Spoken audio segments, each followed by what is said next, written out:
Assalamualaikum warahmatullahi wabarakatuh. Perkenalkan, nama saya Cindy Amelia Fitri, NIM 180210102050 dari kelas A. Di sini saya akan menampilkan video guna untuk memenuhi tugas mata kuliah pengajaran mikro. Selamat menyaksikan. Assalamualaikum warahmatullahi wabarakatuh. Selamat pagi anak-anak. Sebelum kita memulai pembelajaran pada pagi hari ini, alangkah lebih baiknya untuk ketua kelas memimpin doa. Silakan buat ketua kelasnya untuk memimpin doa. Amin. Bagaimana keadaannya hari ini? Apakah sehat semua? Alhamdulillah sehat semua ya. Baik, di sini Ibu akan mengabsensi satu persatu.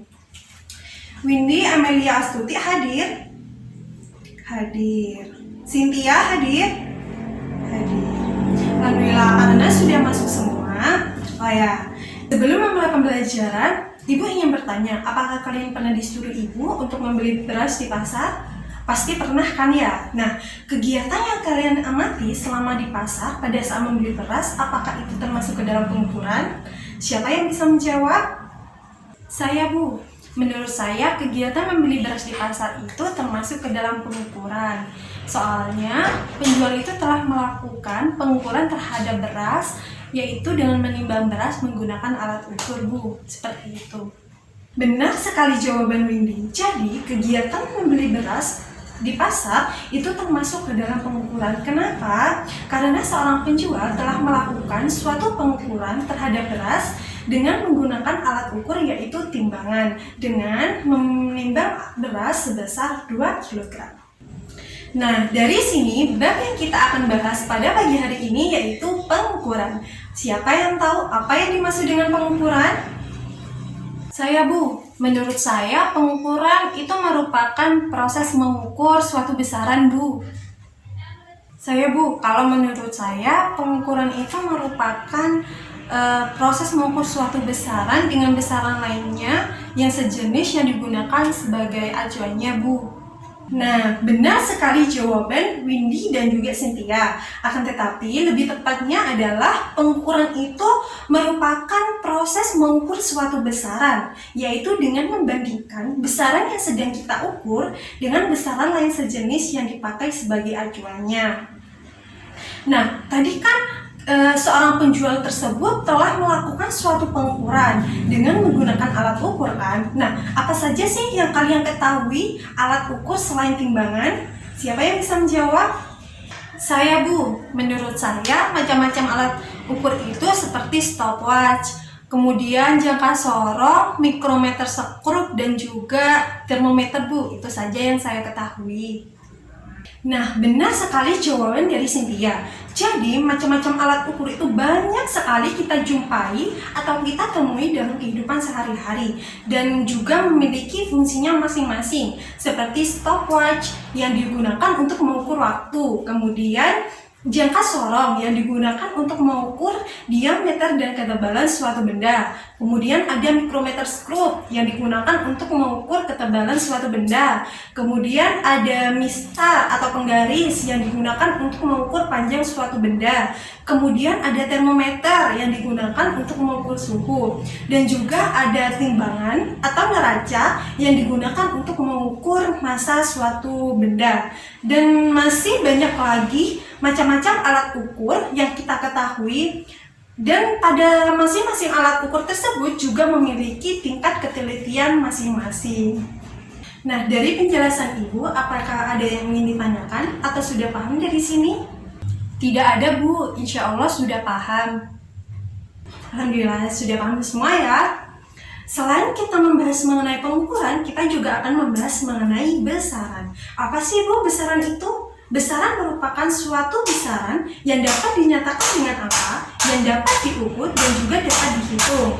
Nah, seperti kegiatan yang dilakukan oleh seorang penjual tadi dengan menimbang massa beras sebesar 2 kg. Nah, itu termasuk ke dalam besaran. Bu, saya ingin bertanya, selain dari massa dari beras, apalagi, Bu, yang termasuk ke dalam besaran itu, Bu? Pertanyaan yang bagus, Windy. Jadi yang perlu kalian ketahui bahwasanya besaran itu terdiri dari dua macam, yaitu besaran pokok dan juga besaran turunan. Besaran pokok itu merupakan besaran yang telah ditetapkan terlebih dahulu dan tidak diturunkan dari besaran-besaran lainnya. Sedangkan besaran turunan adalah besaran yang diturunkan dari besaran pokok. Nah, apa saja sih Bu yang termasuk ke dalam besaran pokok dan juga besaran turunan? Jadi, yang termasuk ke dalam besaran pokok itu yaitu panjang, massa, waktu, suhu, kuat arus, intensitas cahaya, dan juga jumlah zat. Sedangkan yang termasuk ke dalam besaran turunan yaitu luas, volume, percepatan, kecepatan, dan masih banyak lagi yang termasuk ke dalam besaran turunan. Apakah sudah jelas dari sini penjelasan Ibu? Atau ada yang ingin ditanyakan? Bu, saya ingin bertanya, apakah seperti besaran pokok dan besaran turunan itu mempunyai dimensi dan juga satuan, Bu? Pertanyaan yang bagus, Cynthia. Jadi setiap besaran, terutamanya pada besaran pokok itu mempunyai satuan SI. Seperti panjang, satuan SI-nya itu meter. Kemudian suhu, satuan SI-nya itu Kelvin. Kemudian waktu, satuan SI-nya itu adalah sekon. Kemudian kuat arus, satuan SI-nya itu ampere. Ada juga intensitas cahaya, satuan SI-nya itu kandela. Dan juga jumlah zat satuannya itu adalah mol. Jadi setiap besaran pokok itu selain mempunyai satuan SI juga mempunyai satuan dimensi atau lambang dimensi. Yang Ibu ingin tanyakan, siapa yang tahu mengenai dimensi? Apa yang dimaksud dengan dimensi itu? Saya, Bu. Menurut saya, dimensi itu merupakan cara penulisan yang menggunakan lambang pada besaran pokok, Bu. Benar sekali jawaban Windy. Beri tepuk tangan buat Windy. Jadi, dimensi itu merupakan cara penulisan suatu besaran dengan menggunakan simbol atau lambang pada besaran pokok. Seperti yang Ibu tuliskan di papan tulis, jadi dimensi dari besaran pokok seperti massa, dimensinya itu adalah M, kemudian panjang, dimensinya itu L, kemudian waktu, dimensinya T, kuat arus, dimensinya itu I, kemudian suhu, dimensinya itu theta, intensitas cahaya, dimensinya adalah J, dan jumlah zat, dimensinya adalah N. Apakah ada yang ingin ditanyakan dari penjelasan Ibu? Tidak ya? Baik, di sini Ibu akan membagi kalian menjadi dua kelompok, di mana masing-masing dua kelompok tersebut terdiri dari dua orang. Yang kalian diskusikan ada yang pertama, bagaimana cara menggunakan alat ukur atau instrumen alat ukur yang paling tepat untuk mengukur panjang suatu benda. Yang kedua, bagaimana cara menentukan hasil pengukuran dari mikrometerskop. Baik, kalian diskusikan, Ibu beri waktu selama 7 menit. Kalian diskusikan, kemudian presentasikan hasil diskusi kalian di depan kelas.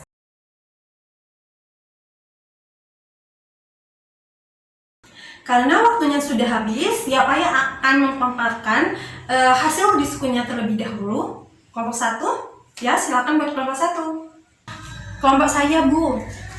Bagaimana cara menggunakan instrumen alat ukur yang paling tepat untuk mengukur suatu panjang benda? Menurut kelompok saya, cara menggunakannya yaitu dengan meletakkan ujung mistar pada ujung benda yang sedang diukur sampai batas panjang yang diinginkan, Bu.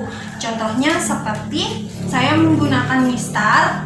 Saya ingin mengukur panjang dari papan dada ini, Jadi mulai dari angka 0 sampai panjangnya yaitu 22,5, Bu, seperti itu. Bagus sekali jawaban pemaparan dari kelompok 1 dan juga kelompok 2. Kita beri tepuk tangan. Nah, di sini Ibu mempunyai suatu penggaris dan juga buku. Bagaimana sih cara menggunakan instrumen alat ukur yang paling tepat untuk mengukur panjang suatu benda? Nah, kita harus mengetahui terlebih dahulu panjang dari mistar atau penggaris yaitu 30 cm. Cara menggunakannya adalah kita meletakkan ujung mistar pada ujung benda yang hendak kita ukur sampai batas panjang buku tersebut. Seperti ini, kita meletakkan pada ujung benda yaitu 0. Jadi panjang dari suatu buku ini sebesar 15 cm. Menurut kelompok saya, cara menentukan hasil pengukuran dari alat ukur mikrometerskop itu kita harus mengetahui terlebih dahulu, Bu, yaitu skalanya, skala nonius dan skala utamanya. Kemudian setelah mengetahui nilai-nilai dari skala nonius dan skala utamanya, kemudian menjumlahkan masing-masing skala itu, Bu. Kemudian mengalihkan dengan tingkat ketelitian yang terdapat pada alat ukur mikrometerskop, Bu, seperti itu. Bagus sekali pemaparan diskusi oleh kelompok 2. Jadi bagaimana cara menentukan hasil pengukuran dari mikrometerskop? Nah, sebelum itu kita harus mengetahui terlebih dahulu apa saja skala yang terdapat dalam mikrometerskop itu. Nah, ternyata terdapat 2 skala, yaitu skala utama dan juga skala nonius, seperti gambar ini. Kemudian setelah kita mengetahui nilai pada masing-masing skala, kita menjumlahkan hasil dari skala utama dan juga skala nonius, dan tentunya jangan lupa dikalikan dengan tingkat ketelitian yang terdapat pada alat mikrometerskop sebesar 0,01 mm. Baik, di sini Ibu mempunyai contoh soal dari mikrometerskop bagaimana cara menghitung. Nah, ada sebuah soal, sebuah plat logam diukur dengan ketebalan menggunakan mikrometerskop dan menunjukkan skala seperti gambar di bawah ini. Ini merupakan contoh alat mikrometerskop. Berapa ketebalan benda tersebut? Nah, di sini terdapat 2 skala, yaitu skala utama dan ini merupakan skala putar atau skala nonius. Sebelum kita mengetahui berapa ketebalan dari suatu benda, kita harus mengetahui terlebih dahulu skala utama dan juga skala noniusnya. Kita yang tulis terlebih dahulu adalah skala utama nilainya. Nah, di sini terdapat 2 garis, yaitu garis di atas sama garis di bawah. Yang mana garis bawah ini bernilai 0,5. Jadi, cara menghitungnya adalah 1, 1,5, 2, 2,5, 3, 3,5, dan seterusnya. Nah, berapa skala utamanya? Skala utama adalah garis yang paling dekat dengan skala putar. Jadi, garis yang paling dekat dengan skala putar adalah ini kan, 4. Jadi, nilai skala utamanya adalah 4 mm. Setelah kita menentukan skala utama, kemudian selanjutnya adalah skala putar atau skala noniusnya. Nah, cara menentukan skala putar atau noniusnya yaitu garis yang berhimpit dengan garis horizontal. Ini merupakan garis yang berhimpit dengan garis horizontal. Berapa nilainya? 21. Dari mana? Di sini kan 15. 16, 17, 18, 19, 20. Nah, garis yang berhimpit dengan garis horizontal bernilai 21. Jadi nilainya 21 mm. Karena pada setiap alat mikrometerskop itu mempunyai tingkat ketelitian sebesar, jadi dikali dengan tingkat ketelitian sebesar 0,01 mm. Jadi hasilnya adalah 0,21 mm. Jadi berapa hasil dari ketebalannya? Jadi hasil pengukurannya yaitu menjumlahkan skala utama ditambah dengan skala putarnya.